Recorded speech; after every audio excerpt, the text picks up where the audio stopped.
All right, ladies and gentlemen, my last reaction for today. It's been a long morning all the way up until now, so I can't wait to get a little bit of rest. But we really need to get into this new chapter for Jujutsu because some things have happened. Some things have happened in the last one, so I can't wait to see where the next one goes. So let's get started, shall we? Yo, peoples! Kyushu92 here, and welcome to my last reaction of today. Today we are reacting Kyushu92 here with my newest reaction to Jujutsu Kaisen. Last we left off in the last chapter, Sukuna basically took over the body of Fushiguro and bodied Yuji, sent him flying through several buildings, laying almost comatose on another rooftop.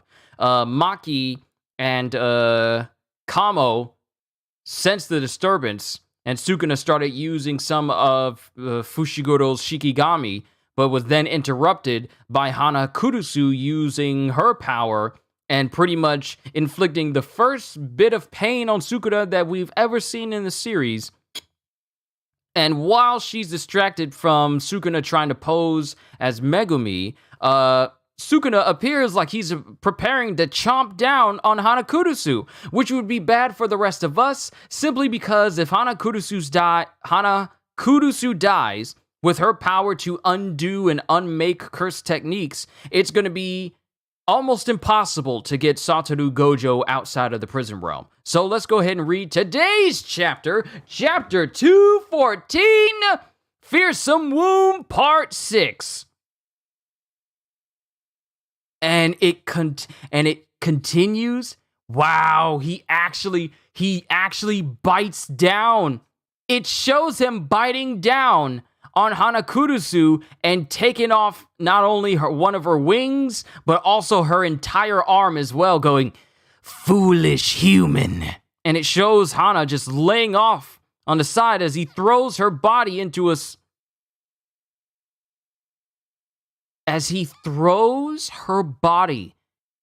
steel girder and sends her plummeting from the building, and Yuji just watches. Yuji, who's actually back up now, just sees Hana fall from the top of the building, and then there's a thud sound, as apparently Hana has hit the ground after Sukuna bit off her wing and part of her arm, threw her off the roof, and made her fall to her death. No!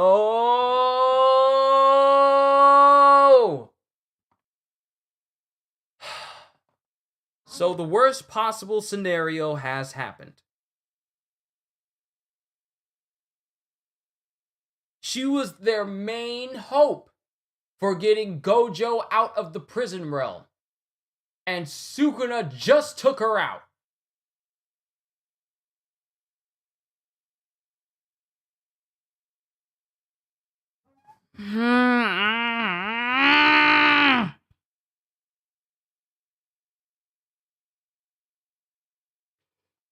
And Yuji can only look on.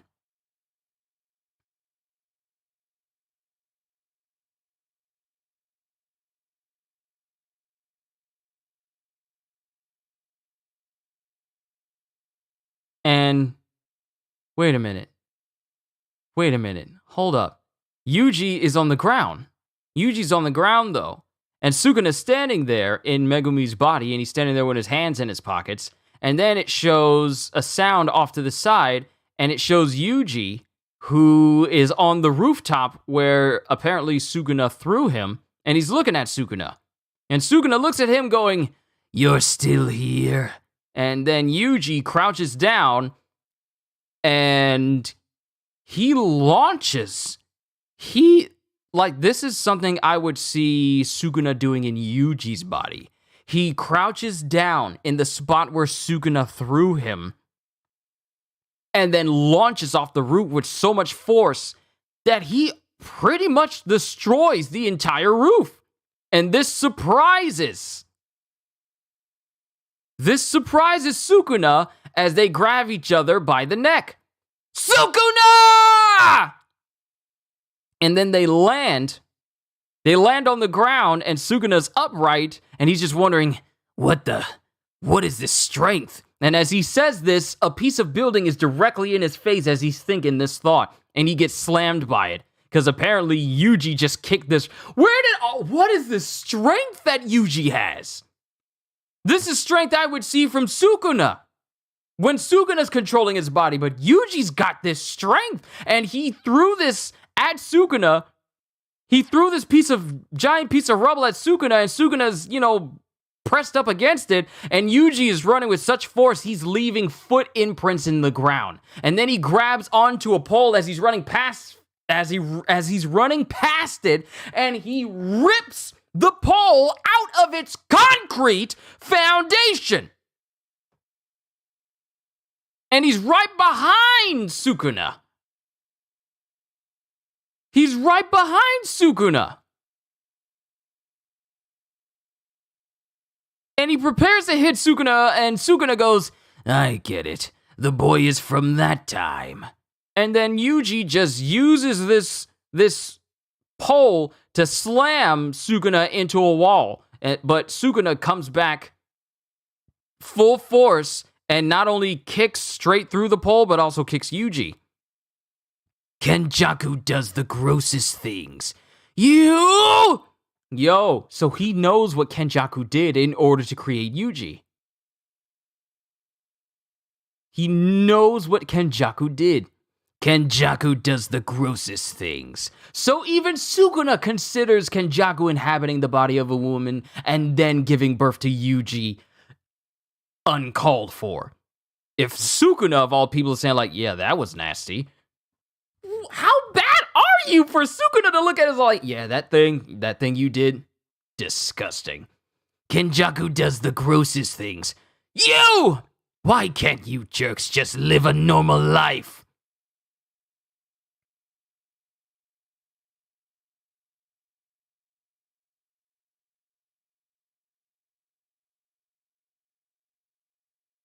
Wait, is that Sukuna who's saying this?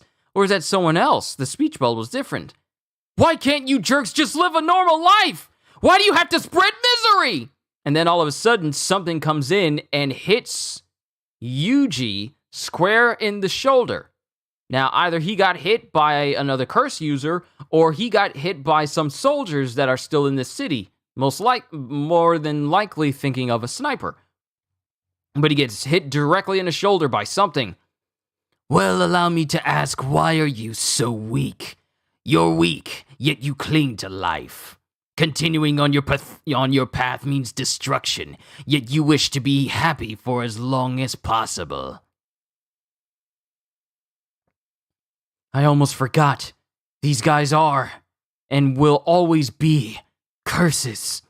You should spend your lives stifling your misery. You should be the one trying to stifle this misery. Come closer. And then it cuts to Yuji as he walks towards Sukuna. And then Sukuna just slices into his body, like with his curse technique. One of his curse techniques is to just constantly slice into a person. And he slices off the top ear of Yuji at first, and then his entire body just erupts with blood from the spot where the slashes go through. And then it just shows Yuji's body. It just shows Yuji's body getting sliced, but he's still moving towards Sukuna, despite Sukuna trying to slice him. Huh? Why is he so tough? No, that's not right. As it shows Sukuna's fingers kind of fidgeting a little bit as Yuji comes in and punches Sukuna directly in the face. It's my cursed energy output that's low. Darn you, Megumi Fushiguro. Because it seems that Megumi is starting to get more control of his body back. He's starting to get control of his body again. But my thing is, Yuji just did something that no one else has been able to do. What you missed, you can imagine Rob from RTTV saying willpower at this moment. Look, Yuji just did something that we all thought was basically impossible. He survived even Sukuna's cleave technique. Every time we've seen Sukuna use cleave, the thing is that technique works in accordance with a person's toughness and their cursed energy level, which will allow cleave to adjust itself so that it can slice through that person at that right level, so that regardless of what toughness they are and what cursed energy level they have, cleave will adjust itself so it can still slice through them despite those two factors. So what's happening here is that Sukuna's cursed energy output is low, and that's what allowed Yuji to basically survive getting sliced up like this.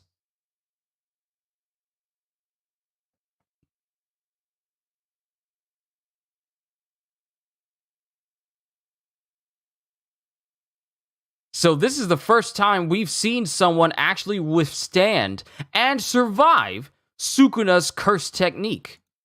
This is the first time we're seeing this.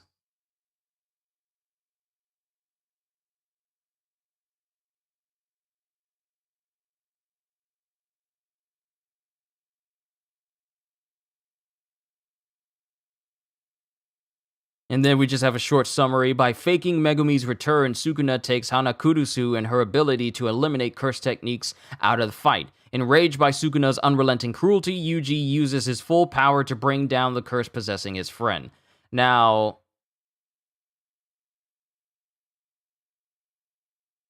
no, it wasn't his cleave technique. It was his dismantle. It was dismantle. That's the technique that he used. But Hanakurusu, not only did her arm get ripped off and her wings get ripped off, but her body got thrown off the roof and it fell down to the ground below. Now, mind you, we don't see the body of Hanakurusu at the point of impact to the ground. We just see Yuji's expression.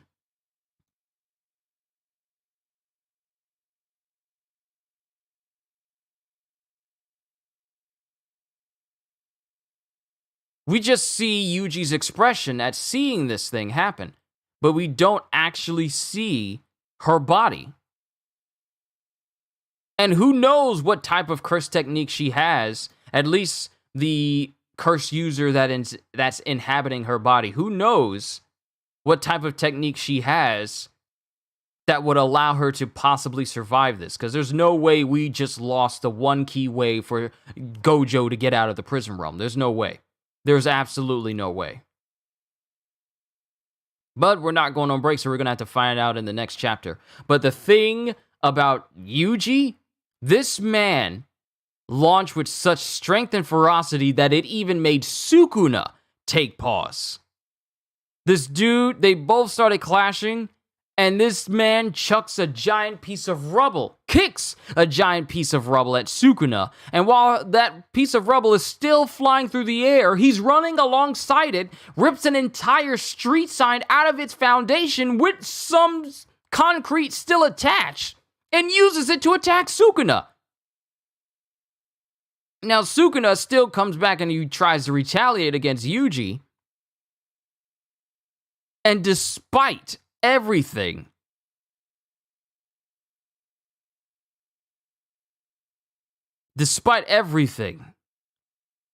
Yuji still gets up. So Sukuna tries to use dismantle on Yuji, and Yuji just withstands it. Now, mind you, his foot gets sliced into, his top half of his, the top part of his right ear gets sliced into. His whole body just erupts with dismantling slashes from Sukuna, but Yuji still keeps moving forward.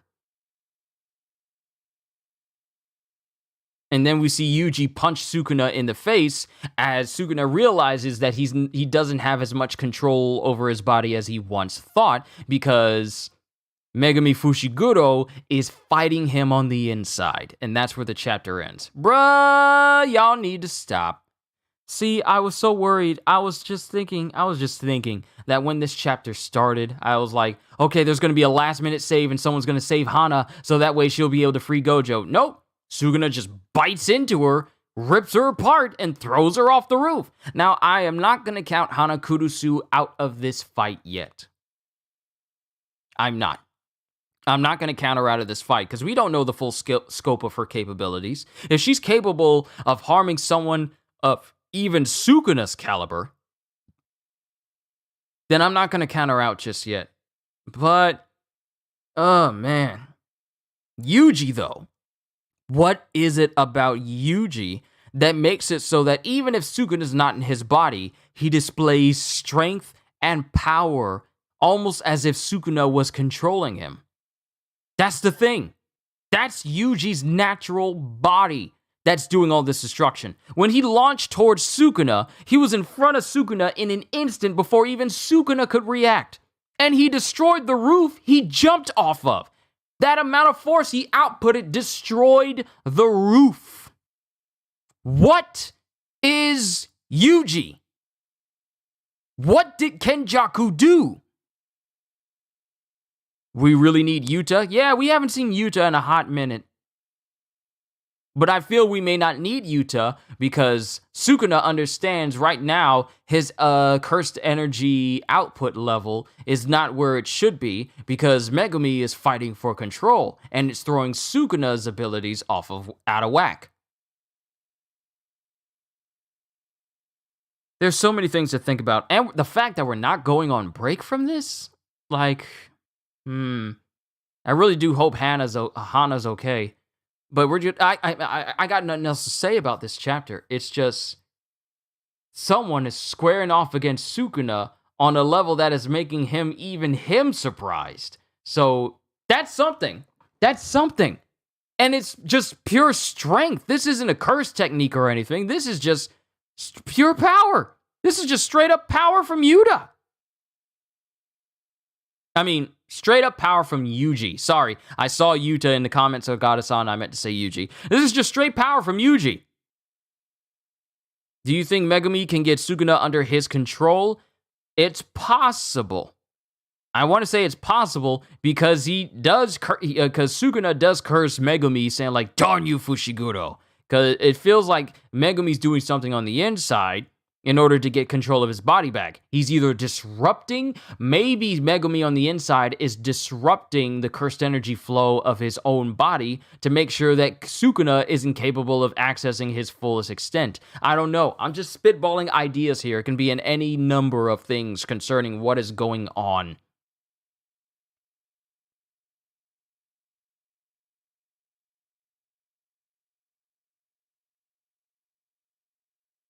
It's just, there's so much going on right now. I can only give you theories of possibly what's going on, but we just gotta wait until the next chapter. And I don't have too much to say about this chapter other than the fact that Yuji's a beast.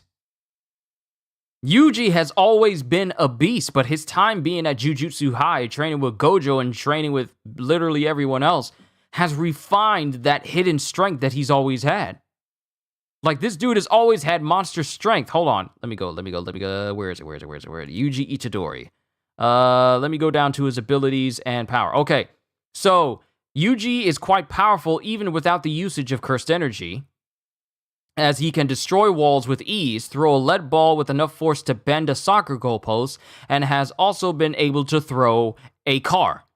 As powerful as he is, especially when it comes to fighting, his exceptional strength can often be augmented to further levels with the usage of both the Divergent Fist and the Black Flash, allowing him to exercise cursed spirits. His unique strength has also been compared to Kento Nanami, a grade 1 sorcerer. He can even harm Hanami and Choso, two cursors who have remarkable durability and toughness, with the former being near impossible to damage. So, there's something about Yuji that allows him to damage individuals who have been called near impossible to damage.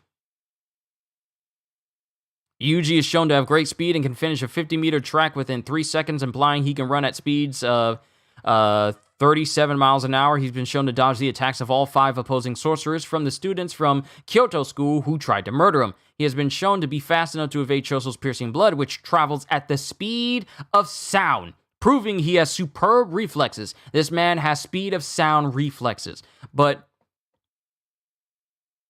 just what is Yuji? We don't know what Yuji is because we haven't seen his childhood. All we know is that we saw a baby Yuji with his father and then his mother, who was, actually Kenjaku at the time. So who knows what Kenjaku did? You know what I think? What if Yuji... Think about this for a second. Kenjaku created the death painting, painting death wounds? He created the painting death wounds, but what if they were an attempt to create a child born with cursed energy, purely born with cursed energy, and Yuji was that child? Hold on. Let me look up painting death wounds. Or is it death wound paintings? Curse womb death paintings. Okay, let's see. The Curse Womb Death Paintings are 9 special grade cursed objects created with the mixed blood of both a cursed spirit and a human.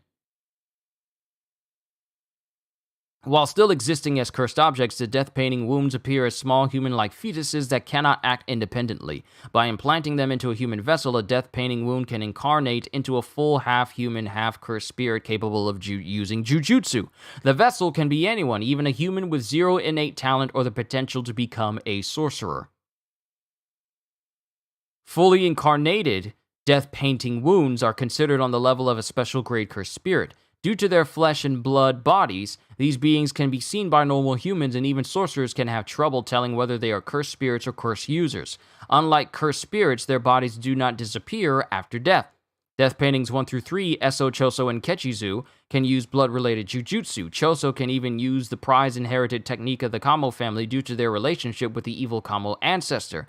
They were each sealed for 150 years together, with only the notion of each other's existence helping them survive. None of them remember their mother or any particular hatred towards sorcerers. They simply exist for each other. Now,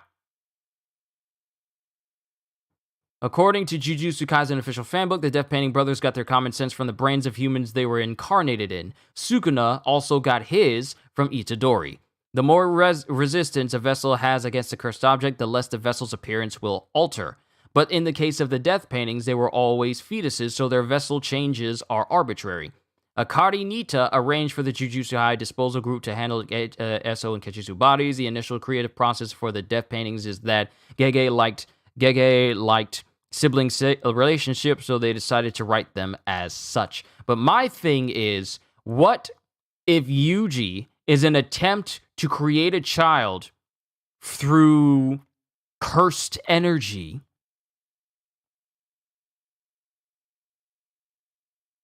So that they're born with the strength of cursed energy, and that sort of power grows as they get older. What if Yuji Itadori is the evolution of what the Curse Womb Death Paintings are supposed to be?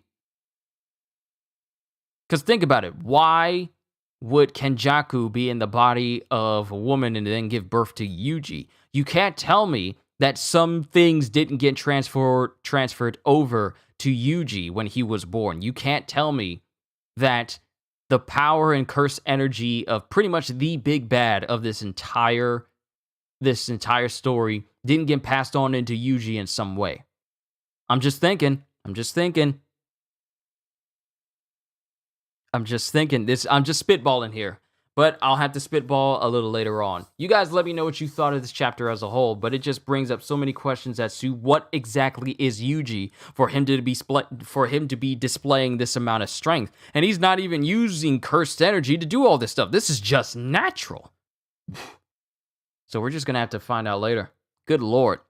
So many phenomenal chapters today of One Piece, My Hero Academia, and Jujutsu Kaisen. It's a lot to take in. I'm going to go ahead and take a break and just rest up after reading this chapter. Like I said, you guys let me know what you thought of this chapter as a whole. So to everyone here, all I can say is, hope you all enjoyed. Can't wait to see you all in my next video. And if you're new to the channel and you enjoyed what you saw here today, then like, subscribe, share this stream with everyone you know, because the more the merrier. And maybe even consider becoming a member, because I am always looking forward to entertaining you. So have a fantastic day, and once again, as always,